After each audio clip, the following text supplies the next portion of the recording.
interesting quote from John Shedd, an American author. He said, ships are safest in the harbor, but that's not what ships are built for. This quote reminds us that every project is like a ship sailing into the open sea, carries uncertainties. Some risks can lead to disaster, while other might open new opportunities. Hello, curious minds. Welcome to Project Excellence Prodigy, your one stop destination for mastering project management. I'm Govind, a PMP certified professional, and today we will be exploring the key concepts of project risk management, like what risk is, risk appetite, risk threshold, qualitative and quantitative risk analysis, the probability impact matrix, bubble charts, risk register, and risk responses. Let's get started. What is risk? Risk is an uncertain event or situation that could affect a project's goals either in a good or bad way. Since every project is different and involves uncertainty, so risks are a natural part of project management. Risk can be divided into two categories. Opportunity, we call them positive risk, and threat, we call them negative risk. An opportunity is a risk if it occurs has a positive impact on the project objectives. The goal of risk management is to exploit, enhance, or share opportunities to maximize their benefits. For example, a new technology improves efficiency, which reduces project completion time. Threat is a risk that, if it occurs, has a negative impact on the project objectives. The goal of risk management is to avoid, mitigate, transfer, or accept threats to minimize their impact. For example, bad weather delays construction work, or a key team members left the organization, which will cause the project delays.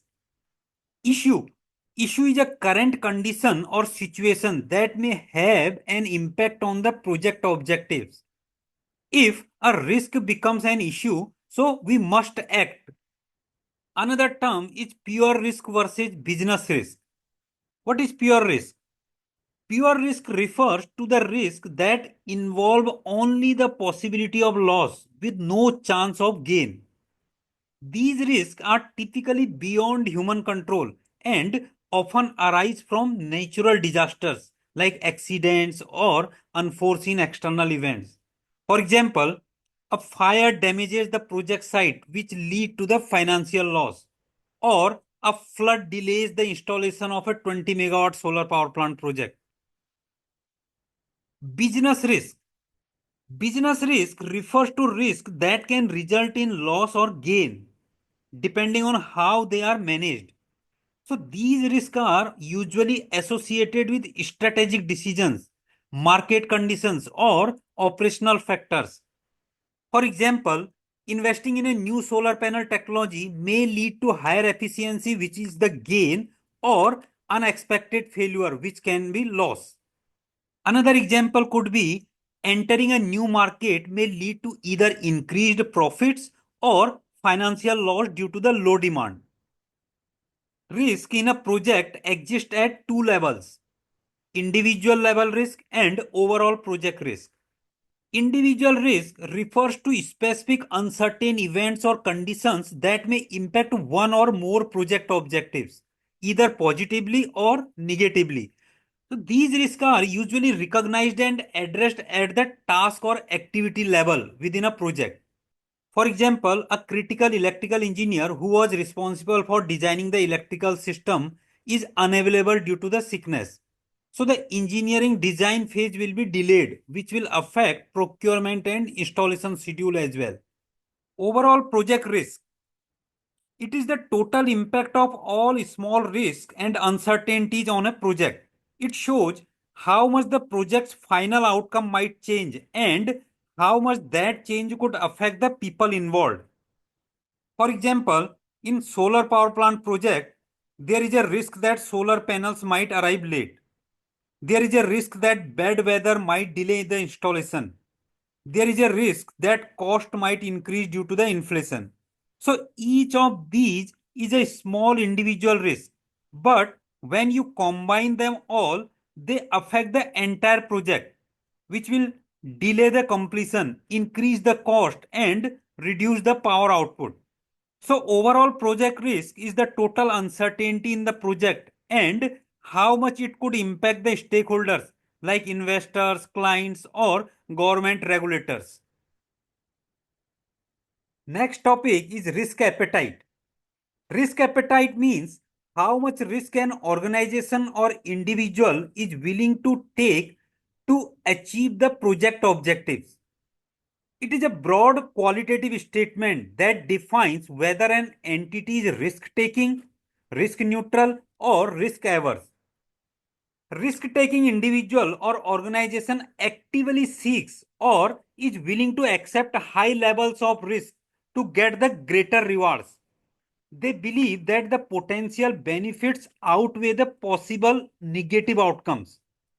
For example, a startup company invests heavily in an unproven but innovative technology, which expect high returns despite the uncertainty.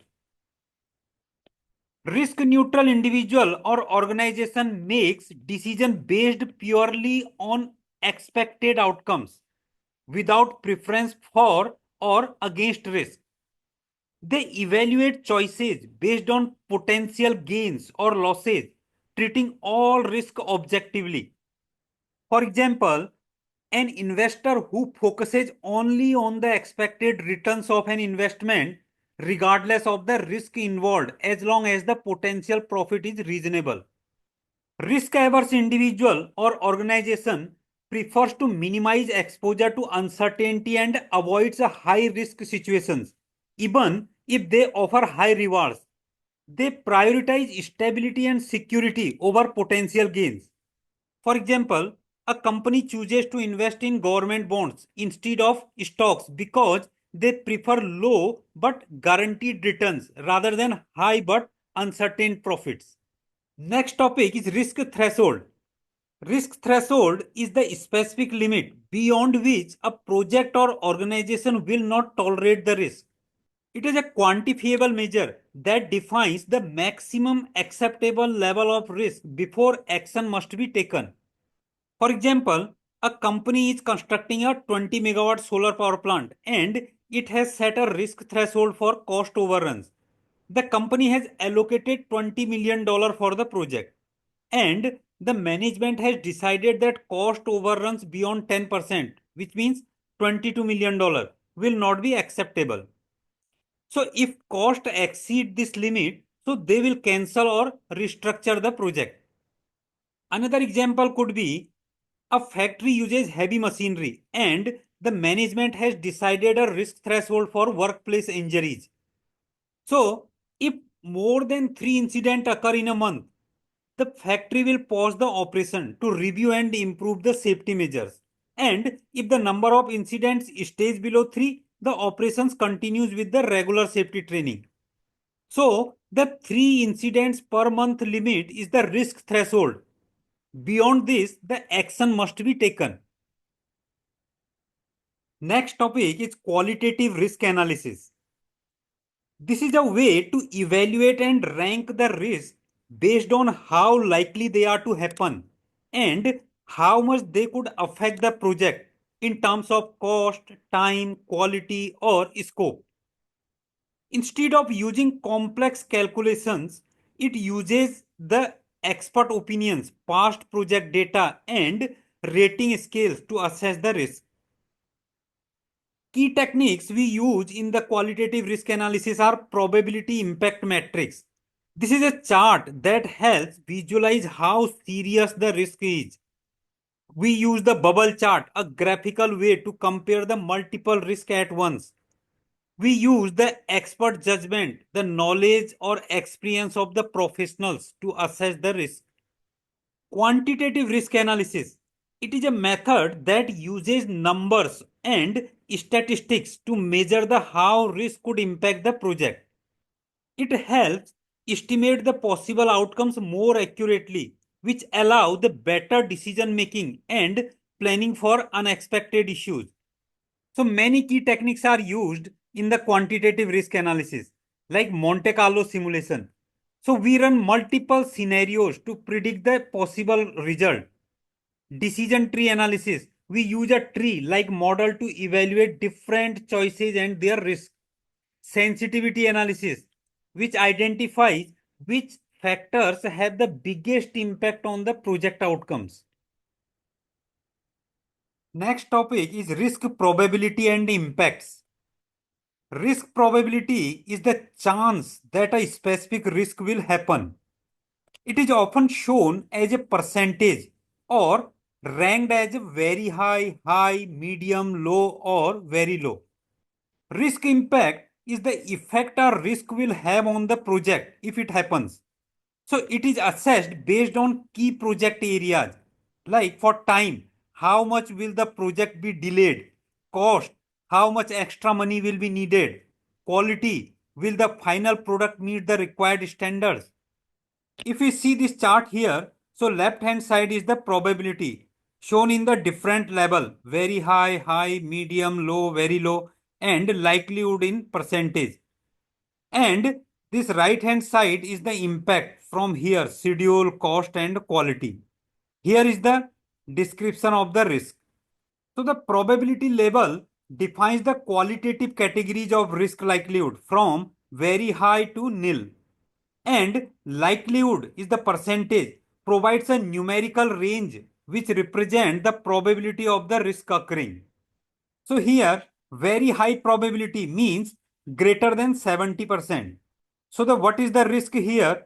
Government permits delayed due to the regulatory bottlenecks. So what will be the impact? Time delay more than the 6 months, cost overruns more than 5 million, and quality deviation, very significant impact on overall functionality. So this means that if the government does not issue permits on time, the project could face severe delays and cost overruns affecting the major project objectives. If we see this risk, it has probability high, 51 to 70%. The risk is shipment get delay for solar panels due to the international logistic issues. So what will be the impact? The time delay will be 3 to 6 months. Cost overruns will be $1 million to $5 million, and quality will be significant impact on overall functionality. Similarly, for the medium probability 31 to 50%. So the labor shortage causing major installation delays. So it will impact the schedule and the delay will be 1 to 3 months and cost overrun will be 500K to $1 million, and there will be some impact in the key functional areas.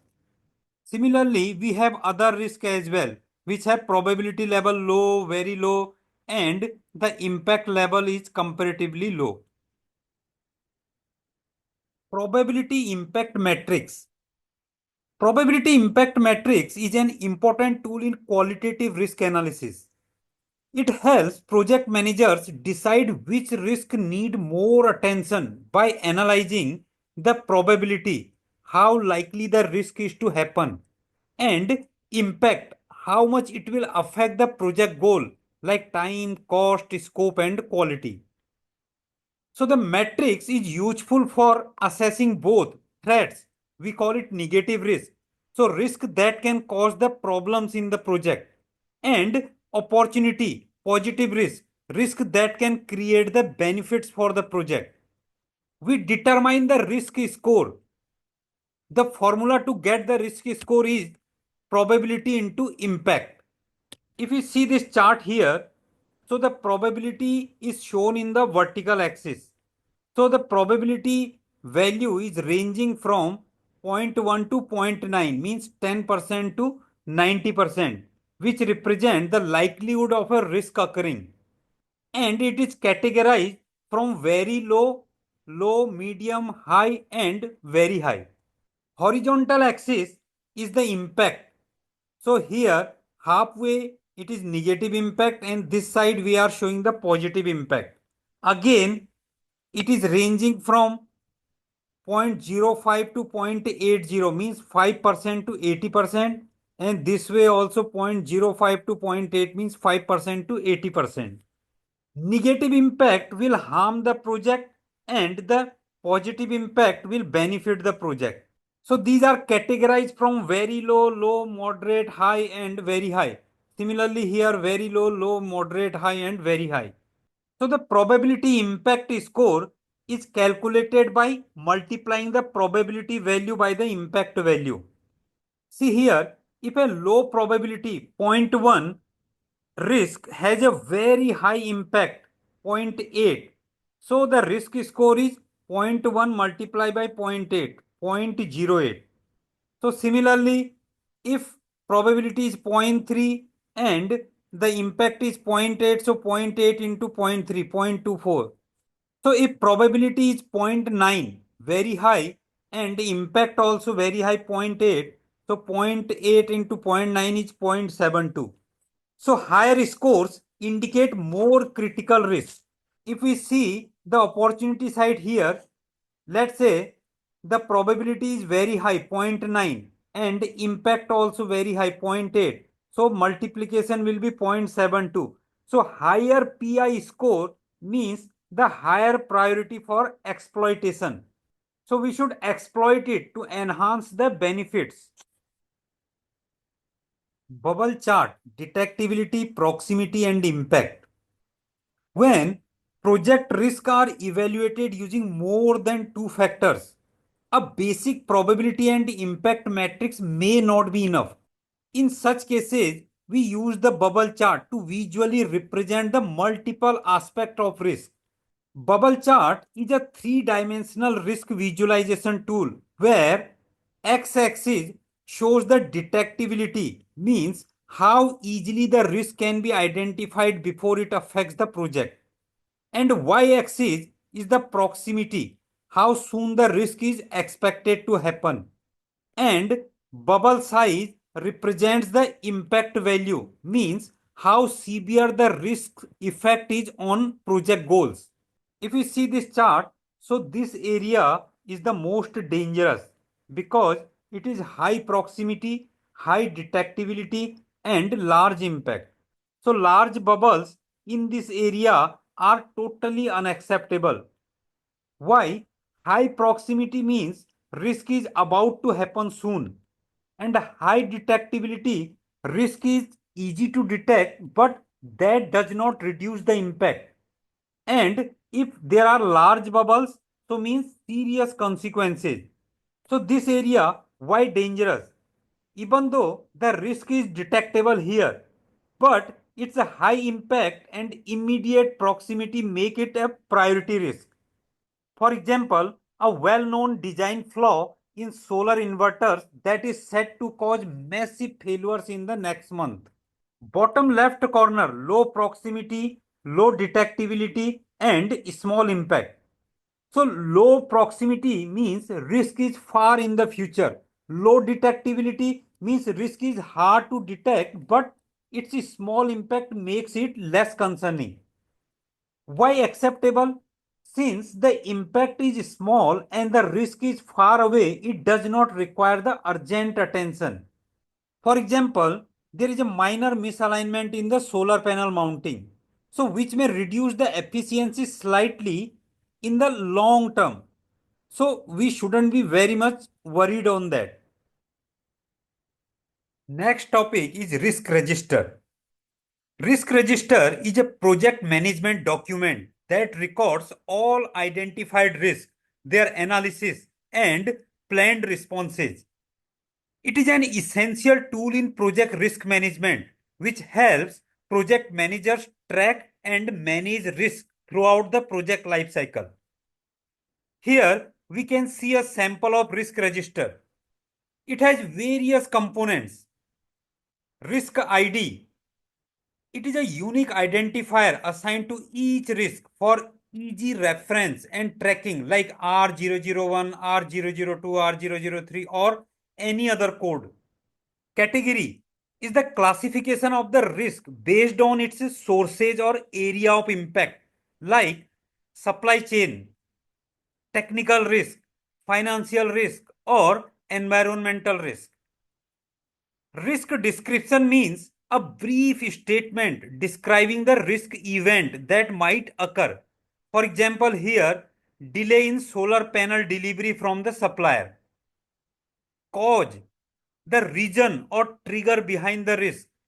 Here it is shortage of raw material which could lead the delay in the delivery of solar panels. Impact. Impact means the consequence of the risk if it occurs. Here, it will impact the project schedule which may delay by 15 days.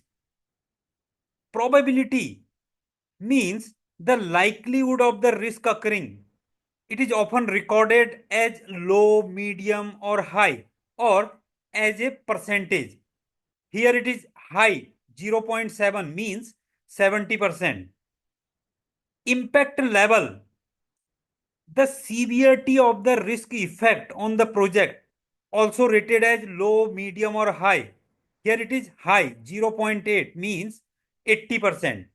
Risk score, multiplication of probability and impact means 0.7 into 0.8 is equal to 0.56. Response strategy means the approach we want to go for to manage the risk as avoid, mitigate, transfer, accept. Here, our approach is mitigate the risk means reduce the likelihood or impact. Mitigation plan means proactive actions taken to reduce the probability or impact of the risk. Here, the plan is to identify backup suppliers or place advance orders. Contingency plan, a backup plan if the risk occurs despite mitigation efforts. So here we will source the panels from alternate suppliers even at extra cost. Risk owner, the person responsible for monitoring and managing the risk. In this case, it is procurement manager. And risk status. Risk status is the current state of the risk in the project. If risk is active and needs attention, so status will be shown as open. If action has been taken to reduce the risk, so status will be mitigated. And if the risk is no longer a concern, so the status will be closed. Next topic is risk responses. Risk response strategies are planned actions to handle the project risk. These strategies change based on whether the risk is a problem, means negative risk, or a chance to benefit, means the positive risk. Risk response strategies for threats, for negative risk.